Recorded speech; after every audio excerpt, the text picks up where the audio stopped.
అమ్మాయిలం అస్సలు ఖాళీగా ఉండలేం. అందులో పెళ్ళైన వాళ్ళైతే అస్సలు ఉండలేరు. పక్కింట్లో ఏమైంది? ఎదురింట్లో ఏమైంది? ఓయమ్మ! నిన్న ఏంటి వాళ్ళ హస్బెండ్ లేట్‌గా వచ్చాడు. ఏదో గొడవ అయినట్టుందే అని చెప్పేసి ఎప్పుడు మన చెవిని పక్కింట్లో, ఎదురింట్లో, వాళ్ళ ఇంట్లో ఏమవుతుందో, వీళ్ళ ఇంట్లో ఏమవుతుందో అని గుసగుసలాడుకుంటుంటాం. అదే మన ఇంట్లోది ఏదన్నా వచ్చాలకు ఏంటి ఎప్పుడు ఇలాగే చేస్తుంటావు నువ్వు నాతో గొడవ పడుతుంటావు. ఏందో ఎప్పుడు లేట్‌గానే వస్తుంటావు. నీకు పెళ్ళామంటే ప్రేమే లేదు అని చెప్పేసి అంటుంటాం.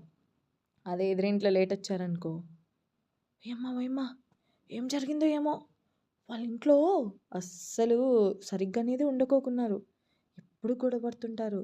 వాళ్ళ ఆయనయ్య ఇంటికి రావడానికే లేట్ అవుతుంది" అని పక్కింట్లో మాత్రము చెవు చిన్నదైనా బాగా గోడ దగ్గరికి పెట్టుకొని వినేస్తాం. అదే మనది ఎవరైనా వినేసి మనకి చెప్పారనుకో, "ఎప్పుడు మా ఇంటి మీద పడి ఇంటావేంటి? ఏం మీ ఇంట్లో ఏం పని పాట లేదా?" అని అంటాం. ఇలా మీ సరౌండింగ్స్‌లో కానీ, మీరు కానీ ఖచ్చితంగా ఉంటారు కదా! ఎప్పుడో ఒక సందర్భంలో వాళ్ళది విందామా? వీళ్ళది విందామా? ఓయమ్మ! ఓయమ్మ! ఆడ గొడవ జరుగుతుంది. వెళ్లి చూద్దామా? అని చెప్పేసి చాలా వరకు అనుకుంటారు. నేను కూడా ఎవరైనా గొడవ పడుతుంటే వెళ్తా చూడ్డానికి. కానీ స్టాప్ చేయడానికి నాకు చాలా భయం.